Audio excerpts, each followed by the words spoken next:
Assalamualaikum warahmatullahi wabarakatuh. Saya Rahmawati. Di sini saya akan menjelaskan mengenai modul 3, yaitu siklus persediaan, penggudangan, dan pembayaran utang usaha. Instruksi yang pertama, pelajarilah ICQ yang telah dibuat oleh Lita. Kedua, buatlah prosedur audit yang diperlukan dalam pemeriksaan ini. Yang ketiga, buatlah kertas kerja pemeriksaan untuk pengujian ketaatan dan kewajaran saldo.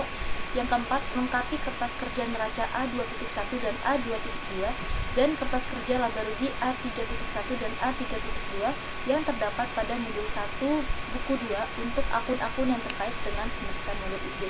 Berikut referensi buku yang digunakan untuk mengerjakan tugas ini. Berikut gambaran kuesioner pengendalian internal dapat kita lihat pada buku 1 halaman 83 hingga 87. Selanjutnya, prosedur audit pada persediaan. Yang pertama, salah satu cara untuk meyakini nilai persediaan per tanggal neraca atau laporan posisi keuangan adalah dengan melakukan pengambilan persediaan atau disebut dengan inventory taking.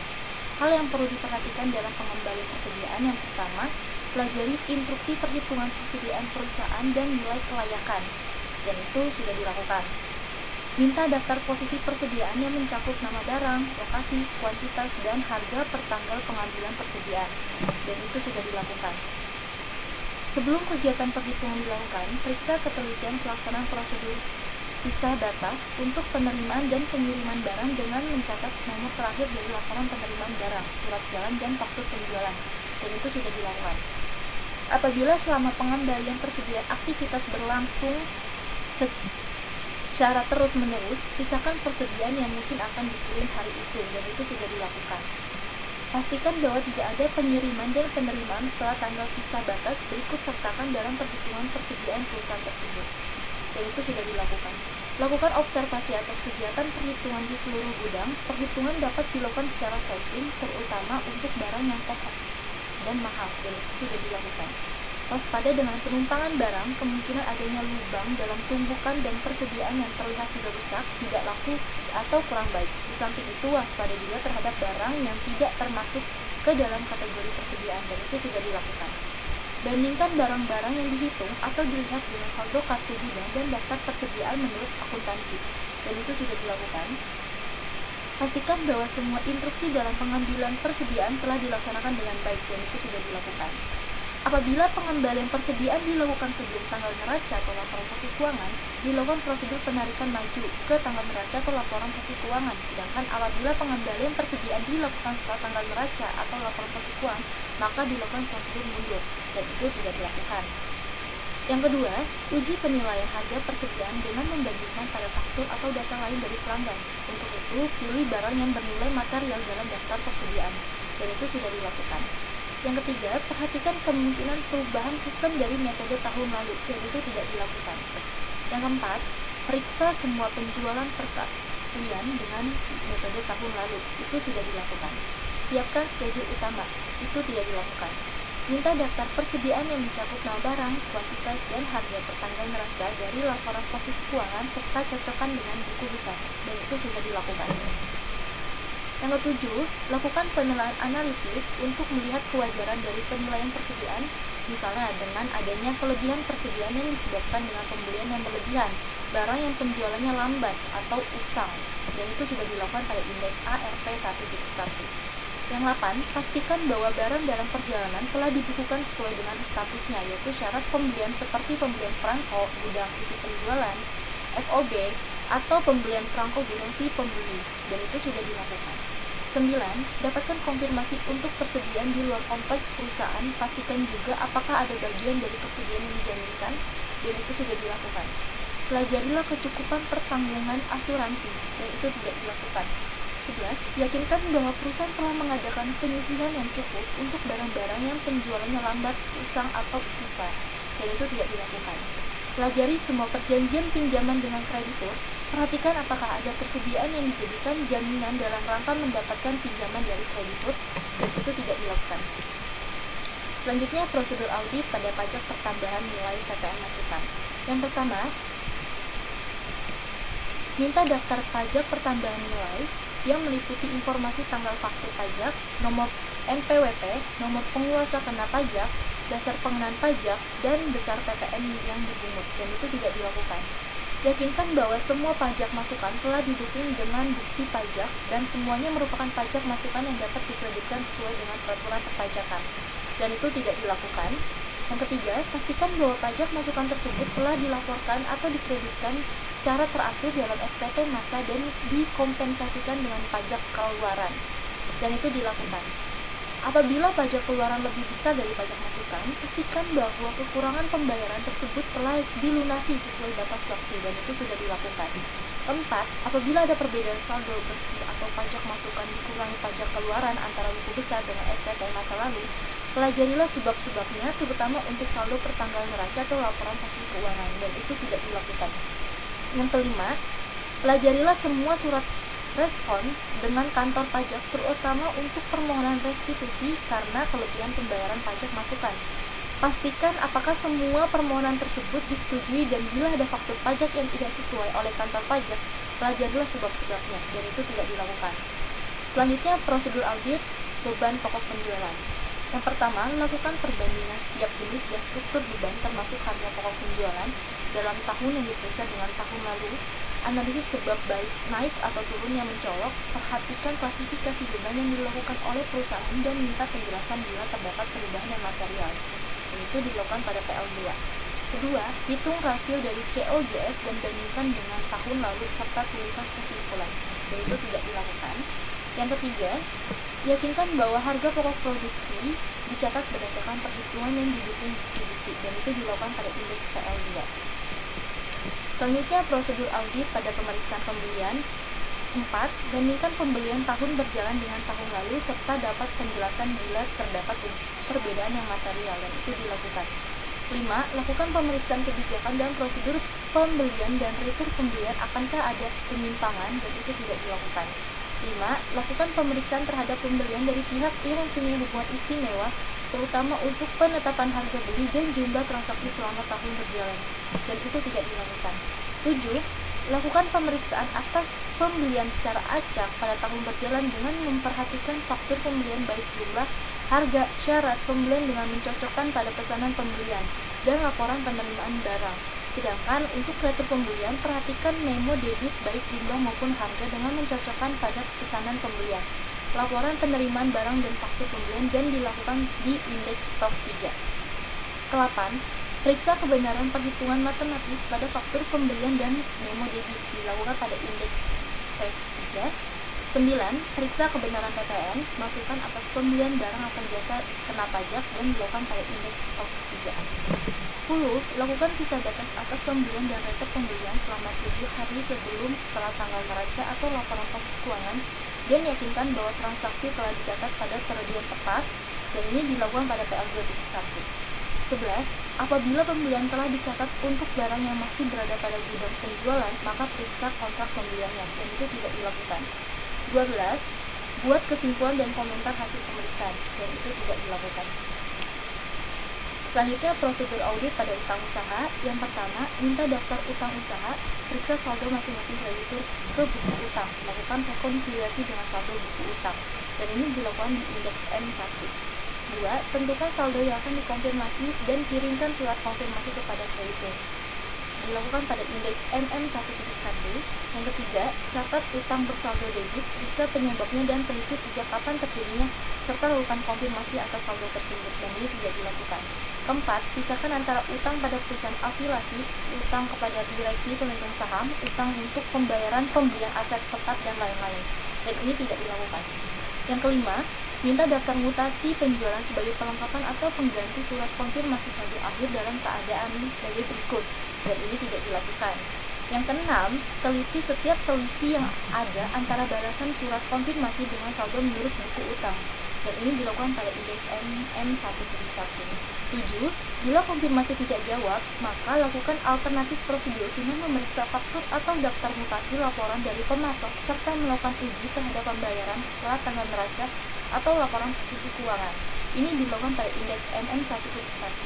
8. Bila konfirmasi dilakukan atas saldo sebelum tanggal neraca atau laporan posisi keuangan, agar mendapatkan keyakinan tentang kebenaran saldo utang usaha pada neraca laporan posisi keuangan, maka perlu dilakukan prosedur seperti Minta daftar utang pertanggal neraca, periksa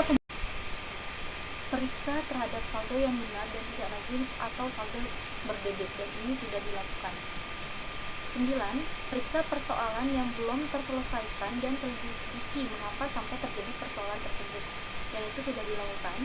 10. Lakukan pre-subsequent payment dari uji pisah batas untuk pisah batas tanggal neraca atau laporan keuangan, dan ini dilakukan pada indeks RM 1x1. 11. Buatlah kertas kerja dan kesimpulan hasil pemeriksaan, dan itu sudah dilakukan pada indeks M1. Dibuat oleh Wijaya, diperiksa oleh Rahmawati pada tanggal 13 Desember 2018. Selanjutnya, jurnal koreksi. Dapat kita lihat pada buku 1 halaman 91. Untuk yang pertama yaitu bahan baku polietilen seisi sebanyak 90 kg disebabkan karena bahan baku tersebut dicuri dan sampai akhir tahun belum diadakan penyesuaian terhadap persediaan tersebut. Maka 90 itu dikali 15.000, maka jumlahnya beban produksi pada persediaan bahan baku polietilen. Selanjutnya untuk yang kedua, bahan baku PS selisih sebanyak 500 kg disebabkan karena adanya pembelian pada tanggal 29 Desember belum diterima faktur pajaknya sehingga belum dibukukan sebesar 8.800 termasuk PPN. Maka jurnalnya yaitu pembelian bahan baku PS pada PPN masukan pada utang usaha. Selanjutnya jurnal yang ketiga yaitu bahan pembantu karton blok selisih sebanyak 10.000 pieces disebabkan karena terendam banjir sehingga sudah tidak dapat dipakai lagi. Maka 10.000 dikali 100 per unit. Jurnalnya yaitu beban produksi pada persediaan bahan penolong.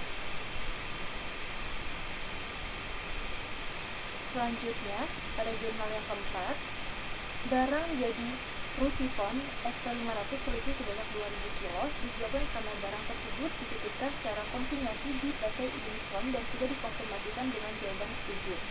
Maka jurnalnya yaitu piutang dagang pada persediaan barang jadi dan PPN keluaran sebesar 10%. Yang kelima, pada tanggal 29 Desember 2018 diambil 1.000 kg Rusifon SP1000 untuk diberikan sebagai sampel promosi dengan gratis untuk pembelian di Hainan dan bagian akuntansi belum menunjukkan hal tersebut. Maka jurnalnya beban promosi pada persediaan barang jadi dan PPN keluaran yaitu 1.000 kg dikali 15.900 kg. Untuk jurnal yang keenam yaitu laporan batch produksi 377 ditemukan kekurangan pembebanan upah buruh pabrik yang belum dibayar pada tanggal 26 sampai 29 Desember selama 4 hari. Pembayaran dilakukan pada tanggal 5 Januari sebesar 15 juta. Maka jurnalnya upah langsung pada utang yang masih harus dibayar sebesar 15 juta. Selanjutnya persediaan. Persediaan ini terdapat persediaan barang jadi yaitu sebesar 1.778.081.000 dengan pare sebesar 47.730. Saldo tersebut didapat dari jurnal koreksi nomor 4 dan nomor 5. Selanjutnya persediaan barang dalam proses per klien yaitu 290.107.800 rupiah dengan didebit sebesar 15 juta didapat dari jurnal koreksi. Maka per auditnya yaitu sebesar 305.107.800 rupiah. Untuk perhitungan per audit yaitu per klien ditambah debit dikurang kredit.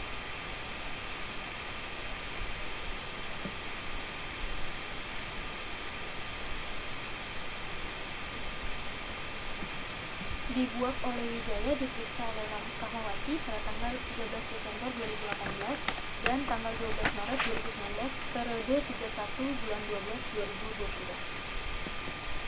Selanjutnya schedule pada persediaan barang jadi, di mana keterangannya di sini ada Rusifon SP500 dengan per klien sebesar 628.445.000 dengan pare sebesar 31.820.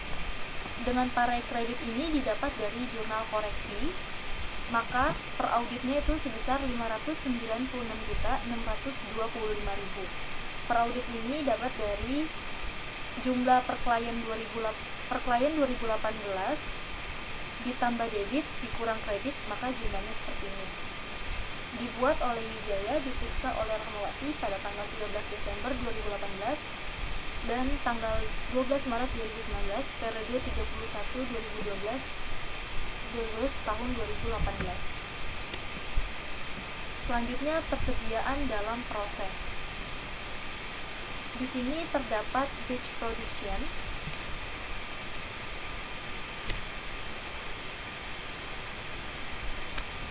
schedule persediaan dalam proses dengan keterangan batch production per kliennya sebesar Rp127.799.900 dengan paredi debit sebesar 15 juta. Saldo 15 juta ini didapat dari jurnal koreksi yang telah dibuat dan hasil dari per auditnya itu sebesar Rp142.791.900 dan saldo per audit ini didapat dari jumlah per audit didapat dari per klien ditambah debit dan dikurangi kredit. Dibuat oleh Wijaya, diperiksa oleh Rahmawati pada tanggal 13 Desember 2018 dan tanggal 12 Maret 2019, periode 31 Desember 2018. Selanjutnya, persediaan pada bahan baku dengan keterangan Munmer per kliennya sebesar Rp77.250.000 dengan nilai pare tidak ada. Nah, untuk mendapatkan saldo pare ini kita dapat ambil dari jurnal koreksi dan kita jumlahkan aja untuk per auditnya, yaitu per klien ditambah debit dikurang kredit, maka per auditnya itu sebesar Rp23.400.000. Untuk PS-nya juga sama, 8 juta kita dapat dari jurnal koreksi, maka untuk per auditnya yaitu per klien ditambah debit dikurang kredit, maka hasilnya Rp45.600.000. Maka saldo dari persediaan bahan baku per audit 2018 yaitu Rp527.156.300. Dibuat oleh Wijaya, diperiksa oleh Rahmawati pada tanggal 13 Desember 2018 dan tanggal 12 Maret 2019, periode 31 Desember 2018.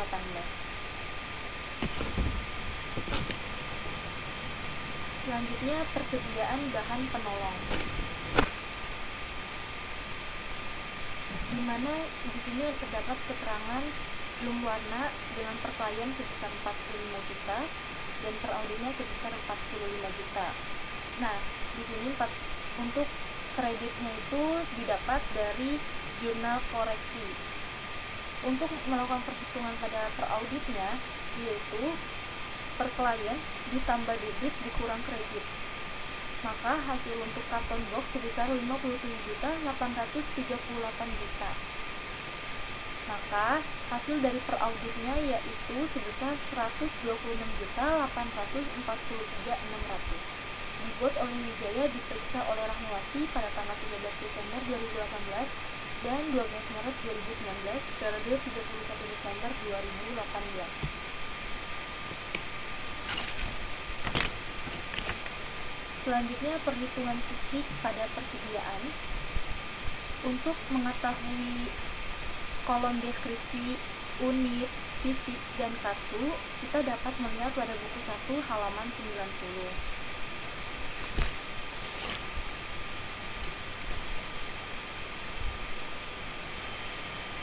Di mana di sini misalnya monomer dengan fisik 51.500 dan kartu 51.500, maka di sini tidak ada perbedaan. Sedangkan untuk polivinil, di mana dia memiliki perbedaan sebanyak 90. 90 ini disebabkan karena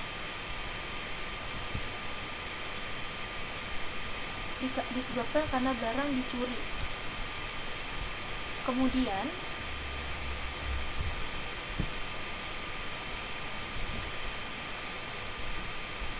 selanjutnya untuk PS ini sebesar 500.000. 500.000 ini disebabkan karena adanya pembelian pada tanggal 29 Desember 2018 dari PT Delta belum diterima faktur pajak sehingga belum dibukukan. Selanjutnya, pada karton box terdapat perbedaan sebesar 10.000. 10.000 ini disebabkan karena terendam banjir sehingga sudah tidak dapat dipakai kembali. Kemudian pada Lucifon SP500 terdapat perbedaan sebesar 2.000. Nah, ini disebabkan karena barang tersebut dititipkan secara konsinyasi di PT Unicorn dan sudah dikonfirmasi dengan jawaban setuju.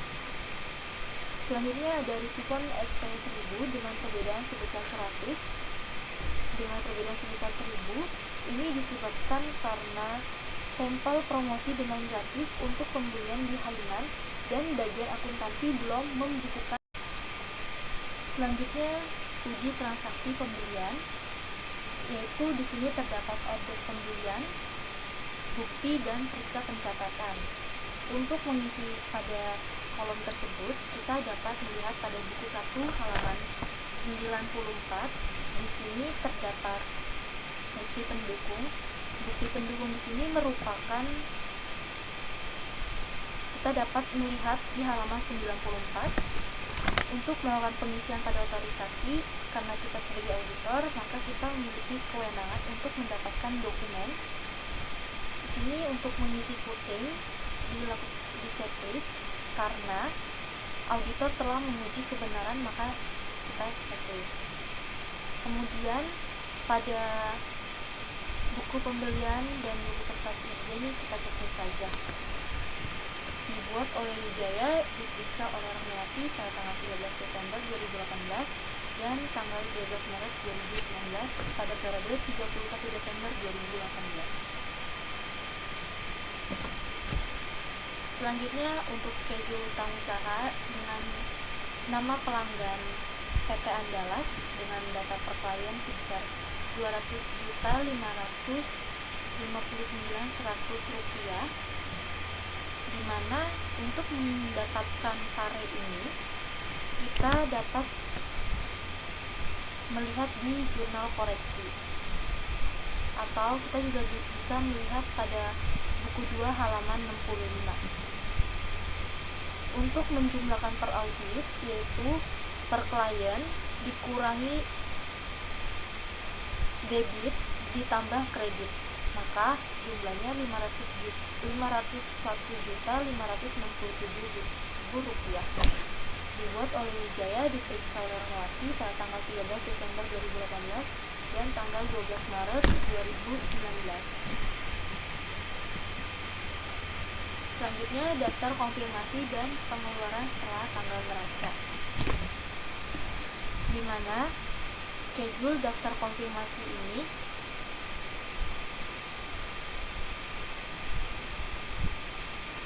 di mana hasil konfirmasi CB ini menunjukkan jawaban konfirmasi yang cocok dan RD ini jawaban konfirmasi yang tidak cocok.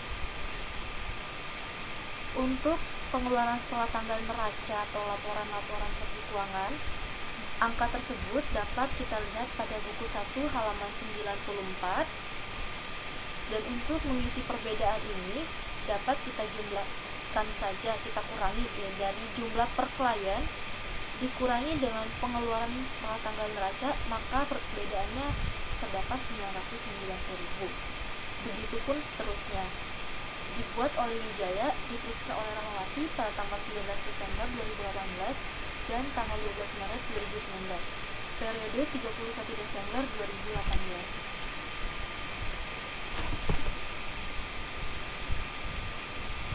Selanjutnya, ini adalah schedule ringkasan hasil konfirmasi positif utang usaha. Nah, di sini untuk mengetahui jumlah konfirmasi, di sini terdapat ada buku 1 halaman 90. Kemudian untuk jumlah dan persentase tahun berjalan, ini kita dapat dengan saldo menurut konfirmasi dan jumlah konfirmasi sebesar 9 dan jumlahnya itu sebesar Rp1.278.926.100. dengan presentasi tahun berjalannya sebesar 100% dan presentase tahun lalu sebesar 119,73%. Untuk hasil konfirmasinya sebanyak 3 dengan jumlah Rp567.367.000 dengan persentase tahun berjalan sebesar 44,36% dan persentase tahun lalu sebesar 53,11%.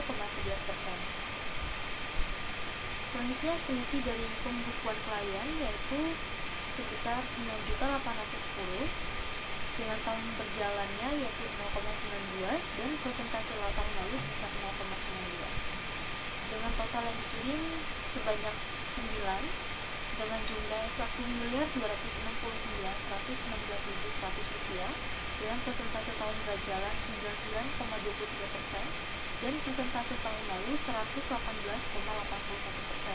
Ini sudah dilakukan perhitungannya. Dibuat oleh Wijaya, diperiksa oleh Rahmawati pada tanggal 13 Desember 2018 dan tanggal 12 Maret 2019, periode 31 Desember 2018. Selanjutnya yaitu beban pokok penjualan. Di sini untuk mengisi pare, akun pada pare, kita dapat melihat di jurnal koreksi. Untuk 8 juta di debit ini kita dapat dilihat di jurnal koreksi nomor 2, dan untuk saldo sebesar 12.350 kita dapat melihat di jurnal koreksi yaitu nomor 1 dan nomor 3. Untuk mendapatkan hasil dari per audit, caranya yaitu per klien dikurang debit ditambah kredit. Misalnya di sini penjumlahannya itu pada persediaan yaitu sebesar 31.521.548.595 rupiah. Dan untuk total biaya manufaktur yakni sebesar 33.819.441.224 rupiah. Dibuat oleh Wijaya, diperiksa oleh Rahmawati pada tanggal 13 Desember 2018 dan 12 Maret 2019, periode 31 Desember 2018. Selanjutnya uji pisah batas pembelian.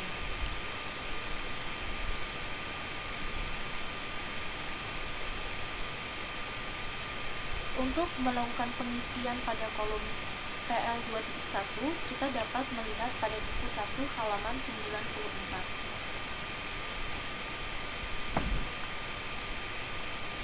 Di sini dengan nomor OP-nya sebesar 0,279 dengan tanggal OP-nya pada tanggal 29 Desember 2018 pada PT Delta dengan jumlah sebesar 20 juta dan tanggal pencatatan 12 juta. Tanggal pencatatan pada tanggal 29 Desember 2018. Begitupun seterusnya.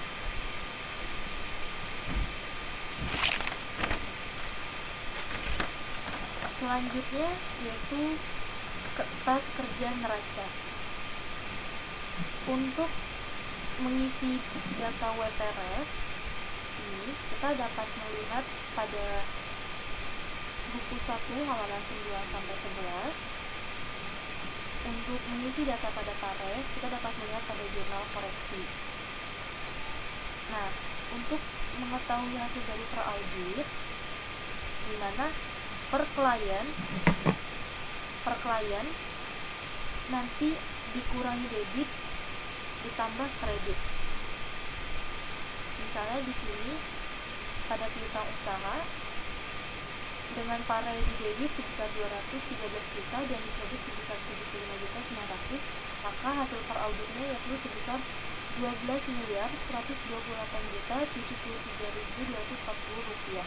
Hasil ini didapat dari per klien ditambah debit dikurang kredit.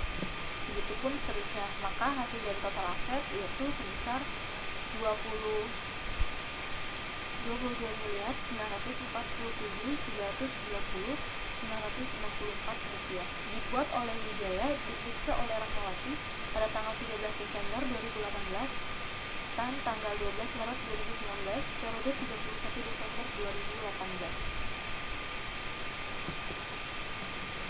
Selanjutnya kertas kerja neraca yaitu A2.2. Untuk melawan kertas kerja neraca ini, untuk mengisi pare kita dapat melihat juga pada jurnal koreksi. Untuk mengisi per audit yaitu dimana per klien dikurang debit ditambah kredit. Misalnya kita ambil contoh pada utang usaha dengan debit pada pare yaitu sebesar 990 juta dan kredit pada pare sebesar 10.800.000.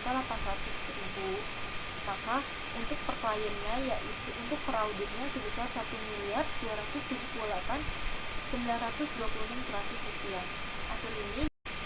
Hasil ini didapat dari per klien kurang debit ditambah kredit. Maka untuk total kewajiban dan ekuitas yaitu sebesar 20.940.390.964 rupiah. Dibuat oleh Wijaya, diperiksa oleh Rahmawati pada tanggal 13 Desember 2018 dan 12 Maret 2019 pada periode 31 Desember 2018.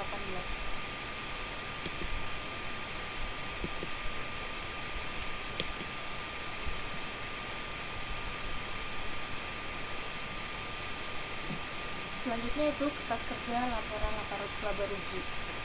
Untuk mengisi pare ini, kita dapat melihat pada jurnal koreksi atau bisa juga kita lihat pada indeks PL2. Nah, di sini dengan debit pada pare 30 juta dan kredit pada pare sebesar 180 juta. Untuk mengetahui per auditnya, yaitu rumusnya per klien dikurangi debit ditambah kredit. Maka untuk per auditnya pada penjualan level sebesar 42.336.834.000 rupiah.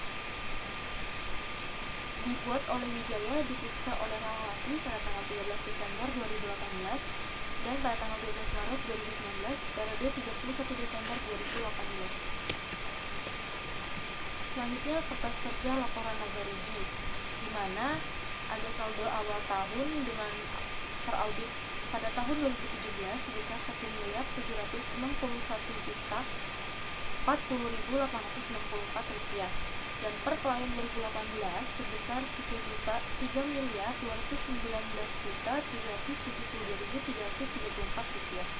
Dengan laba tahun berjalan pada tahun 2017 sebesar 1.458.731.470 rupiah, dengan per klien pada tahun 2018 sebesar 3.452.152.644 rupiah, dengan saldo akhir tahun yaitu sebesar 3.219.772.334 rupiah. Dan pada tahun 2018 sebesar 6.624.924.978 rupiah. Dibuat oleh Wijaya, diperiksa oleh Rahmawati tanggal 13 Desember 2018 dan 12 Maret 2019 dengan periode 31 Desember 2018. Sekian video yang saya berikan, kurang lebihnya mohon maaf. Wassalamualaikum warahmatullahi wabarakatuh.